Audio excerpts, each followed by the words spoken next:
Bonjour. Alors la question fondamentale dans cette suite de vidéos, c'est quand même comment est-ce qu'on va se libérer de cette prison de l'ego. C'est le comment. Alors, il y a deux options. Il y a une option qui marche pas et puis il y a une option qui marche. L'option qui marche pas, c'est d'essayer d'attaquer les murs au marteau-piqueur ou d'analyser les murs. Alors oui, gna gna, ça c'est ah oui, mais ça c'est dans mon enfance, il s'est passé ça. Oui, ça a fait ce mur-là, puis ça a fait ce mur-là, etc. Donc on peut, c'est ce que je vous disais, c'est les rideaux de la prison de l'ego, c'est-à-dire qu'on finit par s'y installer parce qu'on finit par se complaire dans notre propre histoire et dans nos propres conditionnements. Bon, alors ça, de vouloir se déconditionner en connaissant sa problématique, c'est-à-dire en allant dans la conscience précise de chaque conditionnement, ça marche jusqu'à une certaine limite, mais ça marche pas pour, par exemple, les conditionnements inconscients, vous n'y avez pas accès. Et puis, la deuxième chose, c'est que euh, vous avez beau tourner dans votre prison, il y a des tas de conditionnements que vous verrez pas. Bon. Donc, c'est pas à la force du poignet qu'on va essayer de se déconditionner.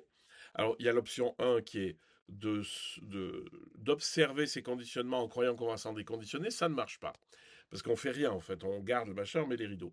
La deuxième chose, c'est de lutter contre chaque conditionnement, hein. Ça, c'est la technique quand même employée par Ignace de Loyola dans les exercices spirituels.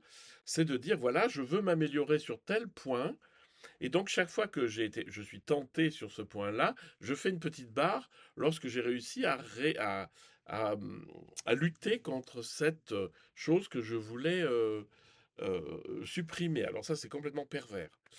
Parce qu'en fait, c'est encore l'ego qui croit qu'il va se libérer en se libérant de conditionnements visibles. Mais en fait, le conditionnement central, il est encore plus fort, c'est que c'est moi qui dirige. C'est cette espèce de centre de l'ego qui dirige. Donc ça, c'est un tout petit peu problématique. Et en fait, la solution est tellement simple. C'est-à-dire que il y a un rapport entre l'ouverture de la conscience, ce qu'on appelle l'éveil. L'éveil, c'est l'éveil de la conscience. C'est la conscience qui s'ouvre comme une fleur, voilà, qui s'élargit, etc. Et le déconditionnement.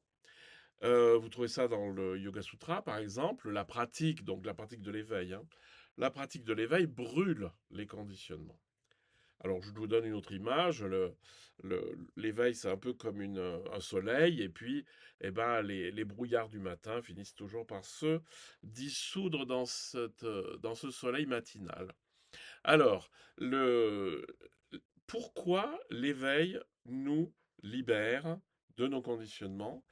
Eh bien, c'est ce que nous verrons la semaine prochaine, ou demain plutôt, dans notre prochain épisode.